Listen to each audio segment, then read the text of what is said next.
देवेंद्र जी, बहुत स्वागत है आपका टीवी नेटवर्क के इस फाइनेंशियल फ्रीडम समिट में। सबसे पहले तो महाराष्ट्र अपने आप में आर्थिक राजधानी है देश की, और हम फाइनेंशियल फ्रीडम की बात कर रहे हैं। महाराष्ट्र का एक टारगेट था, हम क्योंकि राजनीति के भी सवाल करेंगे, हम अर्थव्यवस्था के भी सवाल करेंगे, लेकिन पहला सवाल तो अर्थव्यवस्था से जुड़ा हुआ ही है। आपका एक वादा था $1 ट्रिलियन इकोनॉमी बनाने का महाराष्ट्र को। उस वादे की क्या प्रोग्रेस है, कब तक बन जाएगा महाराष्ट्र? देखिए, देश में कई राज्य कह रहे हैं कि हम $1 ट्रिलियन इकोनॉमी बनाएंगे, लेकिन सबसे पहले ये आइडिया महाराष्ट्र ने शुरुआत की इसका एक हमने रोड मैप तैयार किया, एक हमने इकोनॉमिक एडवाइजरी कमेटी तैयार की। एन चंद्रशेखरन जो टाटा के प्रमुख है, टाटा सन्स के, उनकी अध्यक्षता में 20 सीईओ की कमेटी तैयार की, और एक सेक्टोरल प्लान हमने तैयार किया जिस प्लान पर हम वर्किंग कर रहे हैं। $1 ट्रिलियन इकोनॉमी में अभी सबसे पास महाराष्ट्र ही है, क्योंकि इन 2023-24 हम लोगों ने $500 ट्रिलियन मार्क को पार कर दिया है, हम उससे आगे चले गए हैं। और मुझे ऐसा लगता है कि जिस प्रकार की गति हम लोग देख रहे हैं, इस गति के चलते हम लोग 2030 तक किसी भी हालत में $1 ट्रिलियन इकोनॉमी बनेंगे। हमारा प्रयास है कि 2028 तक हम बन पाए, लेकिन बीच में जो 2 साल कोविड के और बाकी थोड़ा हमारे यहाँ गवर्नेंस प्रॉब्लम था, उसमें हम लोगों ने निगेटिव ग्रोथ रजिस्टर किया है। अगर उन 2 सालों को निकाल दे तो हमारा CAGR ये 10% है। तो मुझे लगता है कि by 2030 we will be the first sub national $1 trillion economy. तो आप कह रहे हैं फाइनेंशियल फ्रीडम 2028 तक? हाँ बिल्कुल, 100%। आपने निगेटिव की भी बात की, तो क्या निगेटिव जो हुआ फाइनेंशियल के बारे में वो मविया सरकार के बाद? हाँ बिल्कुल, उसी समय हुआ है। आप देखिए, उस समय का हमारा ग्रोथ रेट निगेटिव है। उसके 2 कारण है। एक कारण तो हम कोविड कह सकते हैं, लेकिन कोविड में भी अन्य राज्यों ने पॉजिटिव ग्रोथ रजिस्टर किया है, देश ने भी पॉजिटिव ग्रोथ रजिस्टर किया है। चूंकि उस समय सरकार की पॉलिसी ही कामों को रोकने की थी। देखिए, हमारे डेवलपमेंट के 2 मॉडल है, एक इंफ्रास्ट्रक्चर लेड ग्रोथ और दूसरा इन्वेस्टमेंट लेड ग्रोथ। अब इंफ्रास्ट्रक्चर लेड ग्रोथ में अगर सारे आप जो इंफ्रास्ट्रक्चर के की प्रोजेक्ट्स हैं उनको रोक देंगे तो आपकी इकोनॉमी को किस प्रकार से बूस्ट मिलेगा? आपने कोस्टल रोड रोक दिया, आपने मेट्रो रोक दी, आपने अंडरग्राउंड मेट्रो रोक दी, आपने एयरपोर्ट रोक दिया, सब कामों में कोई ना कोई अड़ंगा लगा, तो हमारा ग्रोथ थोड़ा उस समय रुका। लेकिन ठीक है, अब ग्रोथ ने पिकअप किया हुआ है, हम लोग बहुत अच्छा कर रहे हैं, हम प्रोजेक्ट्स को कंप्लीट कर रहे हैं, हमारा रेट ऑफ इन्वेस्टमेंट अच्छा है, तो मुझे विश्वास है कि अब हम लोग इसको पूरा कर पाएंगे। लेकिन देवेंद्र जी, ये एक नैरेटिव भी था चुनाव के वक्त, ये कैसे होगा जब इंडस्ट्रीज महाराष्ट्र के बजाय दूसरे राज्यों में चली जाएंगी? और इसको लेकर बड़ा आप लोगों के ऊपर आरोप भी लगा कि महाराष्ट्र की इंडस्ट्रीज कुछ दूसरे राज्यों में जा रहे हैं। ऐसा है कि ये जो आरोप है, ये तथ्यों के बिना, किसी भी प्रकार का अभ्यास किए बिना ये आरोप लगाया जा रहा है। देखिए, अभी मैं डावोस गया था और डावोस में 6 राज्य थे, कोई राज्य 1 लाख करोड़ की भी इन्वेस्टमेंट नहीं ला पाया। हमने 16 लाख करोड़ की इन्वेस्टमेंट वहां से लाई। और मैं सबसे बड़ा आंकड़ा आपको बताना चाहता हूं कि 2023, 2024 और अब 2025 हर साल FDI में महाराष्ट्र नंबर 1 है। और मैं आपके चैनल पे पहली बार आंकड़ा बता रहा हूं, आप उसको ब्रेक कर सकते हैं कि आज ही FDI का 3rd क्वार्टर के रिजल्ट्स आए हैं और महाराष्ट्र ही नंबर 1 है, सबसे ज्यादा इन्वेस्टमेंट। और 2 नंबर का जो राज्य है उससे 3 गुना ज्यादा इन्वेस्टमेंट ये महाराष्ट्र में आया है। इसलिए देखिए, ऐसा है कि देश में 10 राज्य कंपीट करते हैं, तो कोई हर प्रोजेक्ट तो कोई महाराष्ट्र में नहीं आएगा, कोई गुजरात में जाएगा, कोई कर्नाटक में जाएगा, कोई तमिलनाडु में जाएगा। लेकिन इसका मतलब महाराष्ट्र पीछे जा रहा है, महाराष्ट्र लूज हो रहा है, बिल्कुल नहीं। आप आरबीआई के आंकड़े देख लीजिए, we have been number 1, we are number 1 and we will be number 1। आपने ये बात की अभी कि यहाँ पे प्रोजेक्ट आने चाहिए, लेकिन सुरक्षा भी तो बहुत जरूरी है। फडणवीस साहब, क्या आपने ये जो कंपनीज है या कॉरपोरेट है उनको ये बताया है कि वो यहाँ आएंगे तो उनसे कोई फिरौती नहीं वसूली जाएगी? देखिए, पहली बात तो ये है कि महाराष्ट्र में कानून व्यवस्था अच्छी है, इसीलिए कंपनी आना चाहती है। आप देखिए क्या जबरदस्त इनफ्लो आज हमको दिखाई पड़ता है। हाँ, कुछ इंसिडेंसेस होते हैं, लेकिन उन इंसिडेंसेस पे हमारी जीरो टॉलरेंस पॉलिसी है। इसके कारण कंपनीज को विश्वास है। आज सुबह ही मेरी कोका कोला के सीईओ से मुलाकात हुई और कुछ इन्वेस्टमेंट की बातें भी हुई, लेकिन उन्होंने हमको थैंक किया कि उनके 2 प्लांट्स में अलग अलग जगह जब तकलीफ करने का किसी ने प्रयास किया, हम लोगों ने बिल्कुल उन लोगों को इस प्रकार से दंडित किया कि वापस आने की उन्होंने हिम्मत नहीं की। अभी तो मैंने ये कहा है कि अगर कोई इंडस्ट्रीज को, इन्वेस्टर को तकलीफ देता है और उसका थोड़ा भी पूर्व इतिहास है तो उस पर मौका लगेगा, सीधा मकोका हम उस पर लगाएंगे। उसको बिल्कुल 3, 4, 5 साल वो जेल में रहेगा। तो ये हमने एक जीरो टॉलरेंस पॉलिसी रखी हुई है, इसलिए मुझे लगता है कि इन्वेस्टर इसीलिए आ रहे हैं। अब बात निकली है मौका की और जीरो टॉलरेंस पॉलिसी की, तो कल की ही बात है, धनंजय मुंडे का इस्तीफा हुआ। इस मामले में जो सरपंच संतोष देशमुख थे, उनकी हत्या के फोटो सामने आए, उसके बाद जनक्षोभ हुआ, उसके बाद आपकी एक मीटिंग हुई उनके साथ, उसके बाद ये इस्तीफा हुआ। सवाल लोगों के मन में ये होता है कि इसमें इतनी देरी क्यों होती है? जब मीटिंग हुई, क्या आपको धमकी देनी पड़ी धनंजय देशमुख को कि आप इस्तीफा दे दें, नहीं तो आपको बर्खास्त कर देंगे, या जनक्षोभ की वजह से इस्तीफा हुआ? देखिए, पहली बात तो यह है कि लोग सिस्टम को नहीं समझते। जिस समय ये घटना घटी और घटना के बाद जब मैंने उसमें सीआईडी की इंक्वायरी अनाउंस की, तो मैंने सीआईडी के लोगों को बहुत स्पष्ट शब्दों में कहा, there will be no interference, आप पूरी ताकत के साथ आगे जाइए। और उन्होंने बहुत अच्छा इन्वेस्टिगेशन किया। हमारी फॉरेंसिक टीम ने जो मोबाइल घूमे थे, उन मोबाइल को, जिन मोबाइल को डिलीट कर दिया था, उन मोबाइल को भी लेटेस्ट टेक्नोलॉजी के माध्यम से उसका पूरा डेटा रिट्रीव किया। और आज ये जो सारी चीजें या जो फोटोग्राफ भी लोगों के सामने आ रहे हैं, इसलिए आ रहे हैं, ये फोटोग्राफ किसी ने ढूंढ कर निकाले हुए नहीं है, ये पुलिस ने खुद ढूंढे हैं और पार्ट ऑफ चार्जशीट इसको किया हुआ है। तो मुझे ये लगता है कि इस पूरे मामले में सीआईडी ने बहुत अच्छा काम किया है और हमारा कोई इंटरफेरेंस नहीं। चार्जशीट जिस दिन दाखिल हुई उसी दिन मुझे पता चला है कि क्या इन्वेस्टिगेशन है। तब तक मैं होम मिनिस्टर हूं, लेकिन मैंने एक बार भी उनको ये नहीं कहा कि आप मुझे बताकर कीजिए या मुझे दिखाकर कीजिए।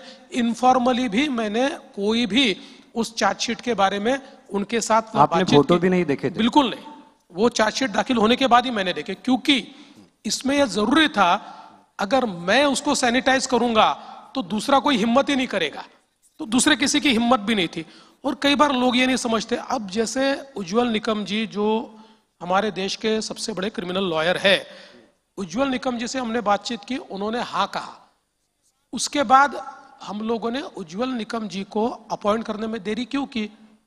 वो इसलिए देरी की क्योंकि प्रोसिक्यूशन के नियम के अनुसार प्रोसिक्यूशन लॉयर ये चार्जशीट में असिस्ट नहीं कर सकता है। इसलिए जिस दिन चार्जशीट दाखिल हुई उसी दिन हम उनको अपॉइंट कर सकते हैं। अदरवाइज टेक्निकली जो गुनहगार होते हैं उनको इससे पहले सुप्रीम कोर्ट ने इस प्रकार का निर्णय दिया हुआ है कि अगर प्रोसिक्यूशन लॉयर ने चार्जशीट में इंटरफियर किया है तो टेक्निकली ये केस नहीं बनता है।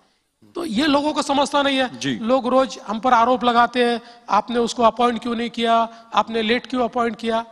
इसी प्रकार से देखिए, अभी धनंजय मुंडे इनका इस्तीफा सही समय हुआ, गलत समय हुआ, इसके डिबेट में मैं नहीं जाता। देखो, राजनीति में आप पहले दिन भी ले लो, दूसरे दिन भी ले लो या आखिरी दिन भी ले लो, लोग जिसको बोलना है बोलते हैं।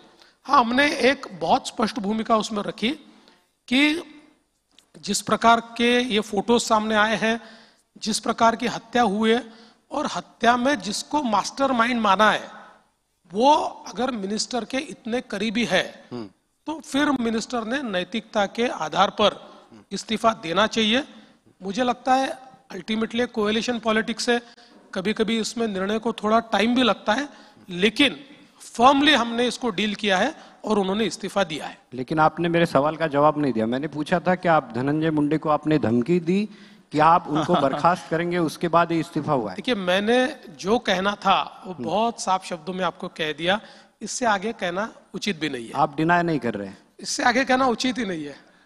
ठीक है। आपने चार्जशीट की बात की, एक और सवाल। चार्जशीट बहुत पुख्ता है, आप भी खुद एक लॉयर है, मैं जानता हूं चार्जशीट मैंने भी देखी है। उन अफसरों की तारीफ करनी पड़ेगी जिन्होंने चार्जशीट की है, बहुत ही पुख्ता है।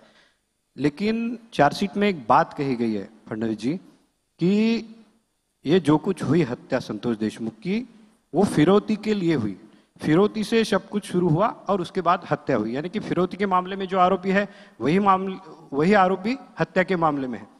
ऐसे में अगर आपकी पार्टी के एमएलए विधायक ये आरोप लगाते हैं कि फिरौती के लिए धनंजय मुंडे के बंगले पर बैठक हुई और बाकी विरोधी भी आरोप लगा रहे कि उनके सह आरोपी बनाओ उनको, तो उनकी जांच क्यों नहीं होती? देखिए, पहली बात तो ये है कि बहुत प्रोफेशनल ये काम हुआ है और अभी जो केंद्र सरकार ने नया कानून बनाया है भारतीय न्याय संहिता, वो भारतीय न्याय संहिता ने पहली बार फिरौती की जो केस होती है उस केस में से अगर कोई और इंसिडेंट्स तैयार होता है तो ये दो इंसिडेंट्स को लिंक करके फिरौती के इंसिडेंट्स को आप मेजर इंसिडेंट्स कह सकते हैं या मास्टरमाइंड कह सकते हैं। ऐसी प्रोविजन ये पहली बार हमारे कानून में हुई है और मुझे लगता है कि उस कानून के बनने के बाद महाराष्ट्र में पहली केस है जिसमें इसको लिया गया है। जब इसकी तफ्तीश की गई उस समय भी सीआईडी के ऊपर कोई दबाव नहीं है। सीआईडी को अगर एक भी सबूत कि धनंजय मुंडे डायरेक्ट इसमें इन्वॉल्व थे या उनके यहाँ पर कोई मीटिंग हुई या उन्होंने इसमें कोई दबाव डाला, ऐसी कोई भी चीज मिलती तो सीआईडी उसके ऊपर कार्रवाई करती। मेरी जानकारी के अनुसार ऐसी कोई चीज नहीं है। देखिए, हमारे पार्टी के भी कुछ लोग आरोप लगाते हैं, विरोधी पार्टी के भी लगाते हैं। सिर्फ आरोप लगाने से नहीं होता। देखिए, प्रोसिक्यूशन जो होता है ना, ये भावनाओं पे नहीं चलता है। लोग भावनाओं की बात करते हैं। Prosecution needs hard evidence, hard evidence पे प्रोसिक्यूशन चलता है। जितना हार्ड एविडेंस हमने कलेक्ट किया है, मुझे ये बात मैं 100% आपको कहता हूं कि इनमें से कोई आरोपी छूट नहीं सकता और कड़ी से कड़ी सजा, जो अंतिम सजा है, वो भी इनको मिल सकती है। देवेंद्र जी, हम फ्रीडम की बात कर रहे हैं, फाइनेंशियल फ्रीडम की, उस पर भी मैं आऊंगा, लेकिन क्योंकि पॉलिटिक्स बड़ी हॉट वेट हो रही है और बड़ा अच्छा सवाल पूछ रहे हैं उमेश जी। आपने कहा कि उन लोगों के प्रति आपका जीरो टॉलरेंस है जो लॉ एंड ऑर्डर को खराब करते हैं।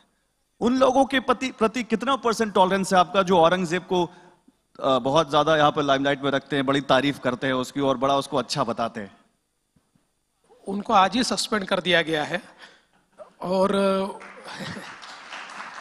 देखिए, मुझे ये लगता है कि ये इनसेंसिटिव है, लेकिन मैं जब इसको एक अलग पर्सपेक्टिव से देखता हूं तो मेरे ध्यान में आता है कि हमको ये इनसेंसिटिव लगता है, लेकिन जो बोलने वाले मूर्ख नहीं है, वो जानबूझकर बोलते हैं।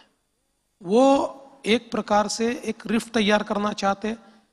उनकी वोट बैंक में जो रेडिकल एलिमेंट है उसको वो एड्रेस करना चाहते हैं, इसलिए वो इस प्रकार की बात बोलते हैं।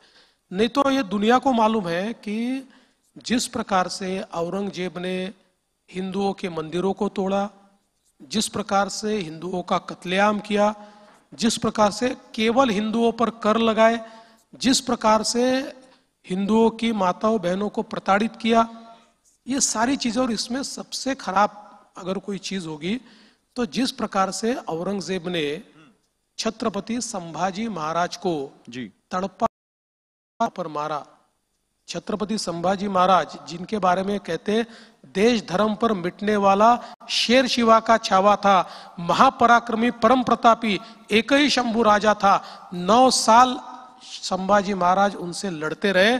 उस संभाजी महाराज को एक भी लड़ाई में परास्त नहीं कर पाए।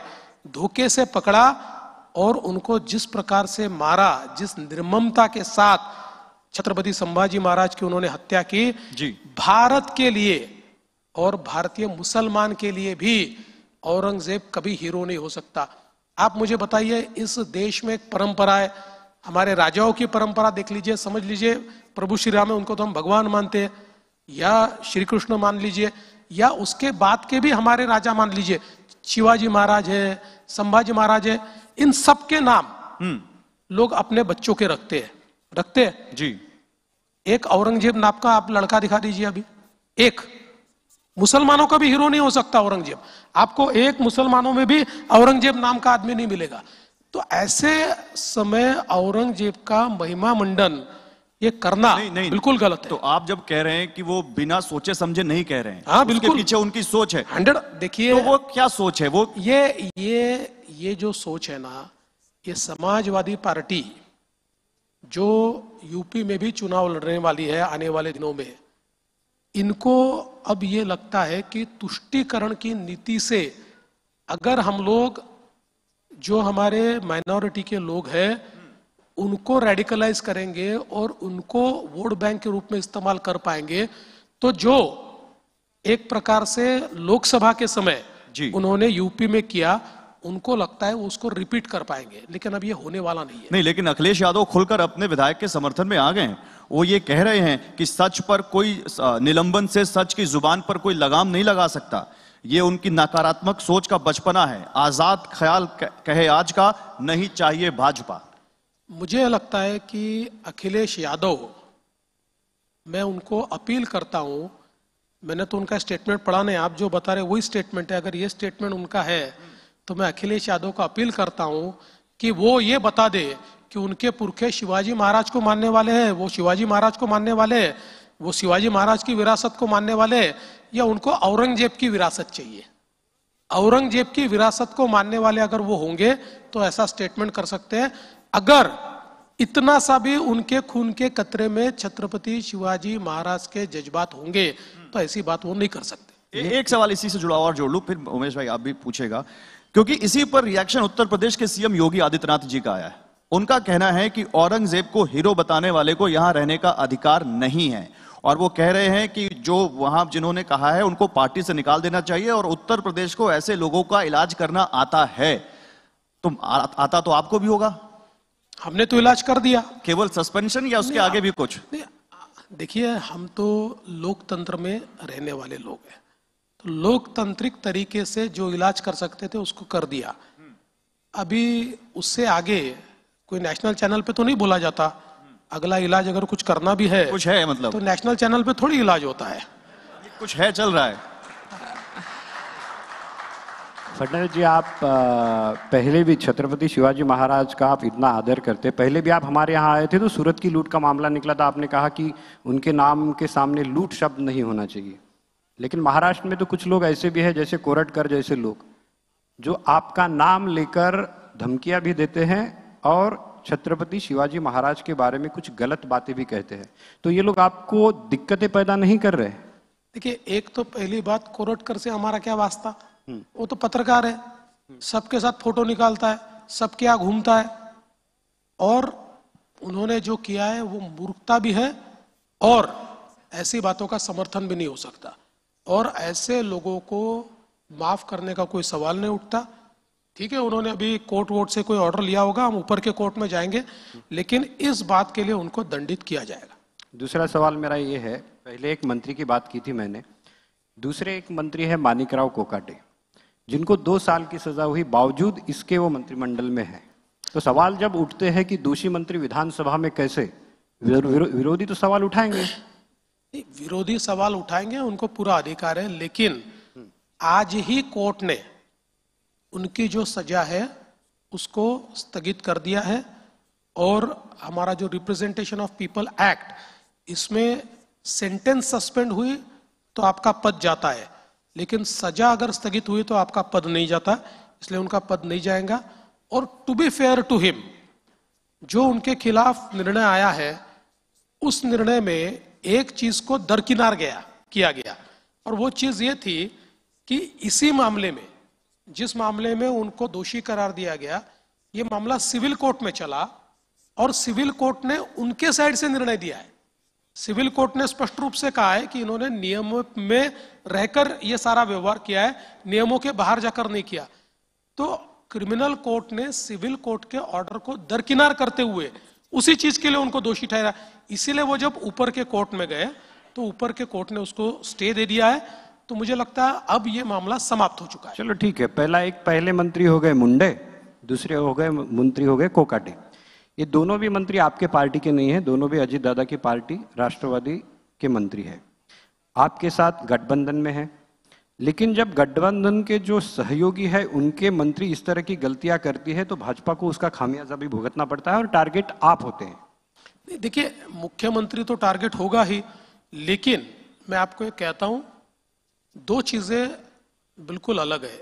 एक अलायंस का धर्म, उसका पालन तो मैं करूंगा ही, लेकिन साथ साथ जीरो टॉलरेंस की नीति उनके लिए भी रहेगी। ऐसा नहीं है कि सिर्फ मेरे लोगों के लिए मैं जीरो टॉलरेंस की नीति रखूंगा। जहां कोई गलती करेगा, वो चाहे हमारे सहयोगियों में से किसी का भी वो व्यक्ति हो, हम उसके ऊपर कार्रवाई करेंगे या नहीं करेंगे। एक फडणवीस जी, एक बात दिख रही है, मैंने आपका 2014 से 2019 का भी कार्यकाल देखा था, ये भी कार्यकाल हम आपका देख रहे हैं, एक बदलाव आप में दिख रहा है। आपने शायद ये कहा भी था कि बदलाव नहीं इस बार, बार बदलाव होगा। तो क्या एक आपने माणिकराव कोकाटे को लेकर एक बात कही थी कि अब जितने भी मंत्री होंगे उनके मंत्रियों के पीए और ओएसडी भी मुख्यमंत्री तय करेंगे। क्या ये आप रिमोट कंट्रोल बिठा रहे हैं पूरे मंत्रिमंडल पे? देखिए, पहली बात यह है कि पीए और पीएस तय करने का अधिकार सीएम का ही है, ये मंत्री का नहीं है। मंत्री सीएम के पास प्रस्ताव भेजते हैं। मैंने उनको कहा, आप मेरे पास प्रस्ताव भेजिए, आपके प्रस्ताव में आप जिसका नाम भेजेंगे उसका बैकग्राउंड चेक होगा। बैकग्राउंड चेक में अगर वो फिक्सर है, मंत्रालय में अलग अलग प्रकार की चीजें करता है, उसके ऊपर कुछ केसेस है, इस प्रकार की बातें अगर सामने आई तो मैं उनको अलाउ नहीं करूंगा, मैं वो नाम वापस भेजूंगा, आप दूसरा नाम भेजिए, नाम आप ही तय कीजिए, लेकिन बैकग्राउंड चेक में करूंगा। तो इसलिए हमारे पास कुल 125-126 नाम आए, जिसमें से 109 लोगों को मैंने अप्रूव किया, बचे हुए लोगों को मैंने अप्रूव नहीं किया क्योंकि उनके जो रिपोर्ट आया, और बिल्कुल एक जिसको हम कह सकते हैं कि सही तरीके से हम लोगों ने इसकी तफ्तीश की है, यानी कोई ऐसे किसी के कहने पर नहीं की।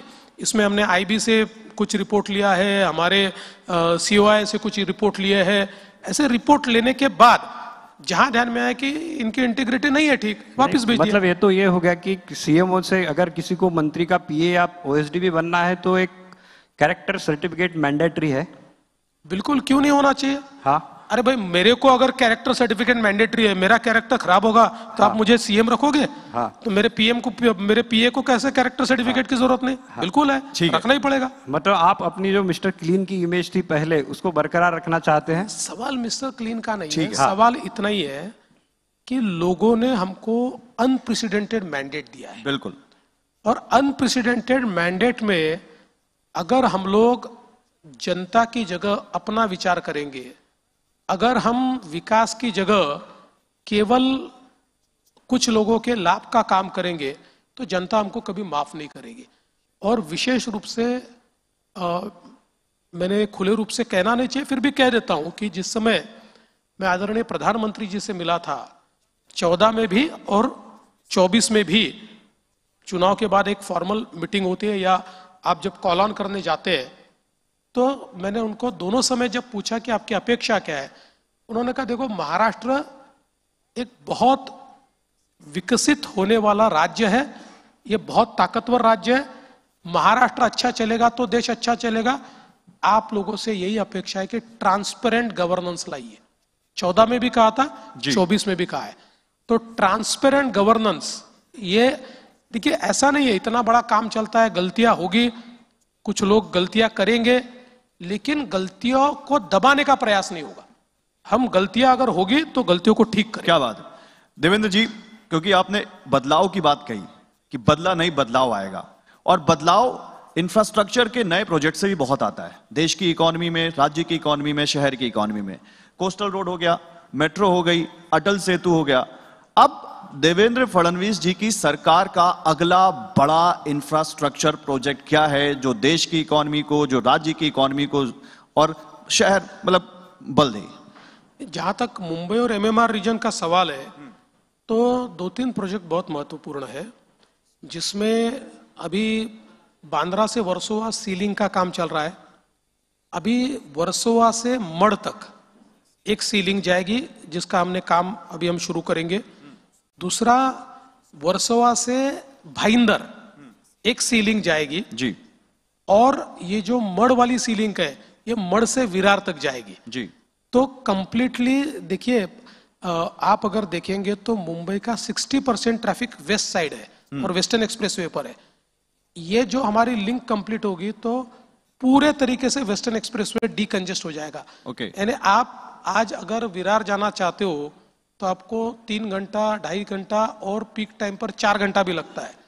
ये होने के बाद 45 मिनट्स टू 50 मिनट्स में आप विरार पहुंचोगे। उसके साथ हम मल्टी मॉडल कॉरिडोर भी तैयार कर रहे हैं विरार से अलीबाग तक का। तो इससे एक हम लोग लूप तैयार कर रहे हैं, मुंबई को एक प्रकार से सर्कुलर रोड मिल रहा है, मुंबई एमएमआर रीजन को जी। इसके साथ साथ मैं ऐसा कहूंगा कि हमारा सबसे महत्वपूर्ण प्रोजेक्ट अगर अभी कोई होगा तो केंद्र सरकार के साथ जो वाढवन प्रोजेक्ट है हमारा, एक नया पोर्ट जो हम लोग तैयार कर रहे हैं, ये पोर्ट देश को और महाराष्ट्र को नेक्स्ट लेवल पर ले जाने वाला है। ये हमको एक मैरीटाइम ताकत बनाने वाला है। देखिए, मैं आपको जस्ट मतलब आपको अंदाजा इसलिए कहना चाहता हूं कि एक मुंबई की जो एक बिजनेस प्राइमेसी है या एक इंडस्ट्री प्राइमेसी है, उसका एक मेजर कारण है जेएनपीटी पोर्ट। जेएनपीटी पोर्ट ये हमारे देश का 65% कंटेनर ट्रैफिक हैंडल करता है, तो ये सबसे बड़ा देश का पोर्ट है। अभी ये जो वाढवन का पोर्ट हम कर रहे हैं, ये जेएनपीटी से 3 गुना बड़ा है। अच्छा, 3 टाइम्स बड़ा है। और इस पोर्ट में देश में सबसे deep draft 10 kilometre 20 metres draft है इसमें। तो दुनिया की जो सबसे बड़ी वेसल है वो जेएनपीटी पोर्ट नहीं आ सकती, वो देश के किसी पोर्ट नहीं जा सकती, वो इस पोर्ट में आ सकती है। ओके। तो एक प्रकार से एक मैरीटाइम पावर हम हो रहे हैं। और मैंने पीएम साहब को ये निवेदन किया था कि हम इसके साथ एयरपोर्ट तैयार करें, मुंबई का 3rd, और पीएम साहब ने उस बात को माना। तो अभी हमने महाराष्ट्र गवर्नमेंट की तरफ से एक सर्वे चालू किया है, हम लोग इस पोर्ट के साथ एक एयरपोर्ट तैयार करेंगे। तो पोर्ट, एयरपोर्ट और वही बुलेट ट्रेन है, तो एक चौथी मुंबई जो है, तीसरी मुंबई तो हम अटल सेतु के बाजू बनाएंगे, चौथी मुंबई उधर बनेगी, जो एक बहुत बड़ा इंडस्ट्रियल और बिजनेस एग्लोमरेशन होगा। और टेक्नोलॉजी का जो एक बड़ा अर्बन एग्लोमरेशन होगा। ये जो हमारा अटल सेतु है, अटल सेतु के बाद और हमारा जो न्यू एयरपोर्ट है, इसके संलग्नित जो एरिया है वो इतना बड़ा एरिया है कि it is 3 times bigger than Mumbai. आज की जो मुंबई है इससे 3 गुना बड़ा है। ये हमारा टेक्नोलॉजी और इनोवेशन की सिटी तैयार होगी। आज भी अगर हम देख सकते हैं कि हमारे देश की 65% डेटा सेंटर कैपेसिटी ये इस एरिया में तैयार हुई है। और आगे भी अभी रोज हमारे पास डेटा सेंटर के लिए बहुत बड़े पैमाने पर निवेश आ रहा है। और इसके साथ साथ हम लोगों ने इंफ्रास्ट्रक्चर में और कई चीजें, मतलब रोड्स के तो कई चीजें, हम शक्तिपीठ महामार्ग बना रहे हैं, लेकिन उसमें मैं ऐसा मानता हूं कि जो महाराष्ट्र की तस्वीर बदल सकते हैं, ऐसे हमारे रिवर लिंकेज प्रोजेक्ट है। जिन प्रोजेक्ट्स में हम लोग विदर्भ में जो प्रोजेक्ट कर रहे हैं, जिसमें हम वैनगंगा रिवर को नलगंगा रिवर से हम कनेक्ट कर रहे हैं, इसमें 550 किलोमीटर की नई नदी हम तैयार कर रहे हैं, एक न्यू रिवर 550। और विदर्भ के 8 जिलों को 7 जिलों को पूरे तरीके से ये जो प्रोजेक्ट है ये ड्राउट फ्री बना देगा। इसके साथ साथ जो समुद्र में पानी बहकर जाता है, ऐसा 54 टीएमसी पानी ये हम लोग रिवर लिंकेज के माध्यम से गोदावरी में ला रहे हैं। गोदावरी महाराष्ट्र का जो बेसिन है, इसमें 49% महाराष्ट्र गोदावरी पर डिपेंडेंट है। और वो बेसिन जो डेफिसिट बेसिन है, उसका डेफिसिट हम लोग पूरा कर देंगे तो हमारा जो नॉर्दर्न महाराष्ट्र और मराठवाड़ा है ये पूरे तरीके से ड्राउट फ्री हो जाएगा। ठीक है। तो एक प्रकार से ऐसे कई प्रोजेक्ट, पुणे में नया एयरपोर्ट बनाएंगे, नागपुर में हम लोग नया ब्राउनफील्ड एयरपोर्ट बनाएंगे, मुंबई में मैंने पहले ही बताया एक नया एयरपोर्ट हम बनाएंगे, शिरडी का एयरपोर्ट हम बना रहे हैं। तो एक प्रकार से पोर्ट हो, रोड हो, एयरपोर्ट हो या हाउसिंग के प्रोजेक्ट हो। अभी परसों हम लोगों ने प्रधानमंत्री आवास योजना का देश का सबसे बड़ा टारगेट लिया, 20 लाख घर, उसमें से 10 लाख घरों को पैसे भी दे दिए फर्स्ट हफ्ता, 5 लाख घरों को अभी 2-3 दिन में देंगे। तो मुझे ऐसा लगता है कि देश के इतिहास में एक ही साल में 20 लाख घरों का काम शुरू होना, ये रिकॉर्ड आज महाराष्ट्र कर रहा है। नहीं, लेकिन बड़ी अच्छी बात है, एक बार जोरदार तालियां हो जाए देवेंद्र जी के इसके लिए। लेकिन देवेंद्र जी, फिर इसका एक दूसरा पक्ष भी है। चुनाव के समय एक योजना जिसको लेकर कहा गया कि बीजेपी की जीत में लाड़की बहनी योजना का बहुत अहम योगदान रहा, और उसका जो बजट आता है वो करीब 40-45 हजार करोड़ के आसपास का आता है, और उसके साथ जो दूसरी योजनाएं जोड़े तो 1 लाख करोड़ के आसपास पहुंचता है जिनका बजट जो आपको देना है। लोग ये कह रहे हैं, इनफैक्ट आरबीआई के पूर्व गवर्नर हैं, उन्होंने भी कहा कि अब लोगों को फ्री वीज को लेकर स्टेट्स को और केंद्र को साथ में बैठना होगा। क्या आपको लगता है कि इन योजनाओं की वजह से, जिन इंफ्रास्ट्रक्चर की प्रोजेक्ट्स का आपने जिक्र किया, जो दूसरी योजनाएं हो सकती हैं, उन पर असर पड़ता है और उससे वो दूसरी योजनाएं प्रभावित होती हैं? देखिए, महाराष्ट्र ने कुल मिलाकर ये जो सारी योजनाएं, इसकी कुल राशि 60,000 करोड़ रुपया है, और इसमें 2 मेजर कंपोनेंट है।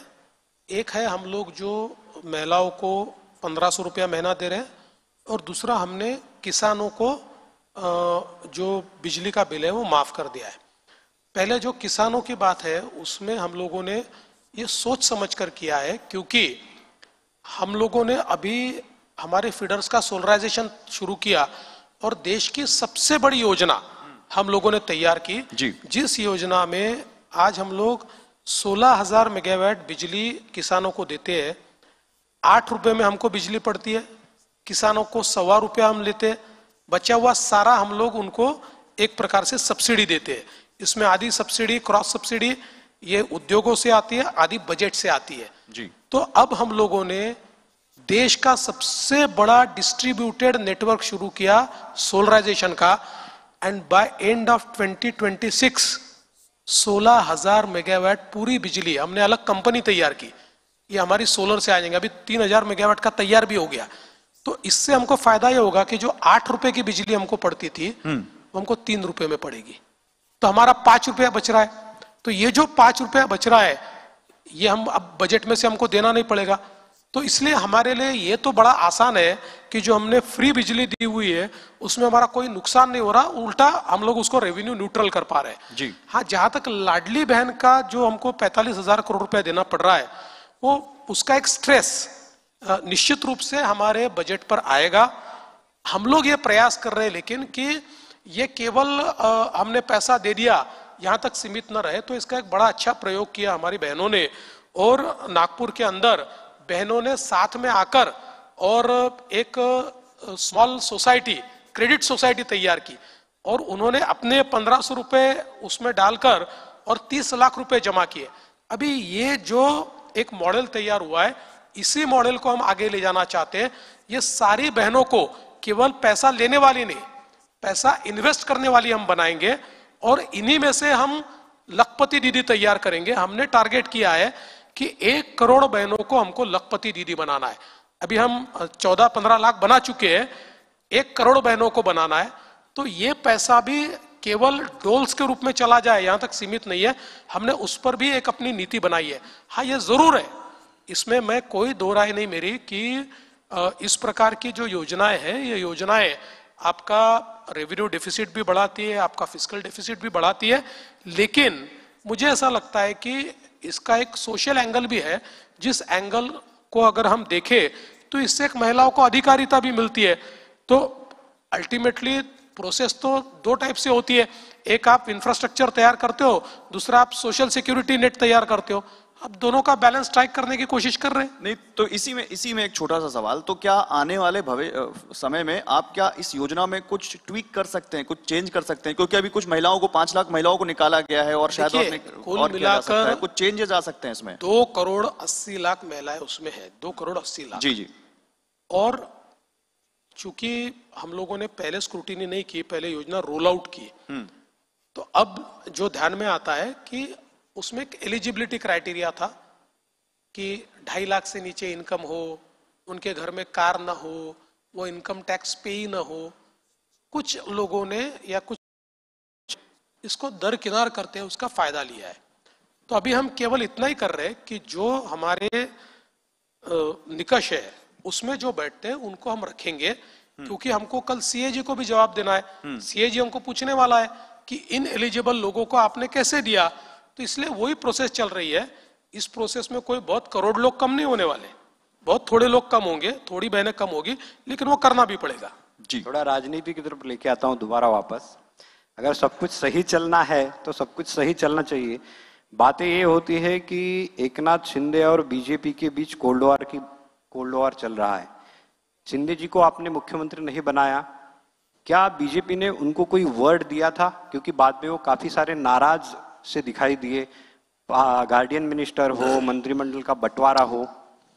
देखिए, जो हमने निर्णय किया शिंदे जी की सहमति से किया, और शिंदे जी ने मैं स्वयं ये कहा कि मैं ये समझता हूं कि भारतीय जनता पार्टी के स्वयं के 137 आए हैं और 144 इज अ मैजिक फिगर। तो उन्होंने कहा कि मैं समझता हूं कि ऐसे समय पार्टी को अपना मुख्यमंत्री बनाना पड़ेगा और इसलिए मैं इसको स्वीकार करता हूं। इसलिए कोई जबरदस्ती उनके ऊपर थोपा गया ऐसी बात नहीं है, और बिल्कुल सहमति से ये सारी चीजें की है।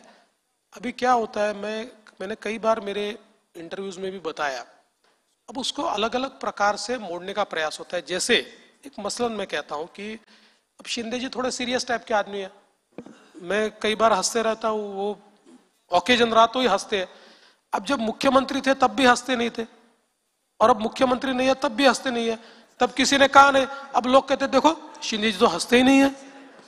अरे भाई, तब भी नहीं हंसते थे शिंदे जी नाराज है वो तो हंस ही नहीं रहे। अरे ऐसा थोड़ी होता है भैया। देखो, हमारा बहुत अच्छा समन्वय है, हम साथ में बैठते हैं, साथ में निर्णय करते हैं। हाँ, ये हो सकता है कि कुछ मामलों में जो मेरा मत हो उनका मत अलग हो सकता है, कुछ मामलों में हम दोनों का जो मत है उससे अलग मत अजीत दादा का हो सकता है, लेकिन समन्वय से हम लोग निर्णय करते हैं।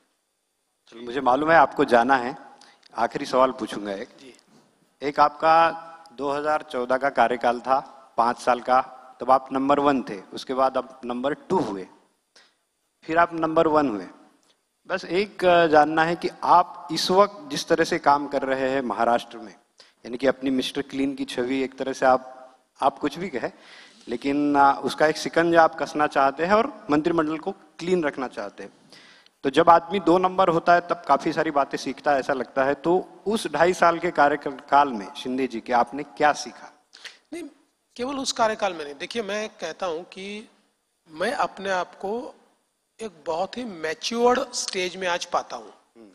जैसे 5 साल में मुख्यमंत्री रहा, तो मैं तो कभी मंत्री नहीं रहा था, मैं उससे पहले 15 साल में विधायक था, और उसके बाद फिर मैं सीधा मुख्यमंत्री बना।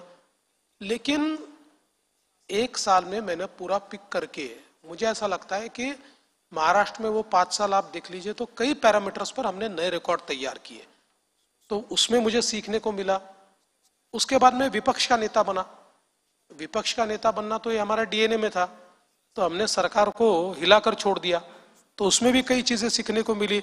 जिस प्रकार से हमको टारगेट किया गया, जिस प्रकार से हमारे ऊपर केसेस लगाने का प्रयास किया, कुछ कर नहीं पाए, लेकिन वो सारी चीजें। उसके बाद 2.5 साल में उप मुख्यमंत्री रहा, तो मैं कभी मंत्री नहीं रहा था, मुख्यमंत्री रहा था। तो मंत्री क्या करता है ये भी मुझे सीखने को मिला। उप मुख्यमंत्री के तौर पर मेरे पास 8 डिपार्टमेंट्स थे, तो 8 डिपार्टमेंट्स का एक मंत्री के रूप में मैंने उस समय काम किया। तो ये हर जो ये होता है इसमें मैं सीखा हूं, और मुझे आज लगता है कि मैं बहुत आज 2014 की तुलना में बहुत मैच्योर्ड हूं। दूसरा, ये बोलनी चाहिए कि नहीं बोलनी चाहिए मुझे पता नहीं, पर मुझे 2014 से 19 में चीजों का जितना प्रेशर महसूस होता था अब नहीं होता है। क्या बात है। इसी नोट पर एक बार जोरदार तालियां हो जाए देवेंद्र जी के लिए। देवेंद्र जी, बहुत बहुत शुक्रिया, आपने अपना कीमती वक्त हमारे लिए निकाला और हमारी इस फाइनेंशियल फ्रीडम समिट में आए। Thank you so much sir.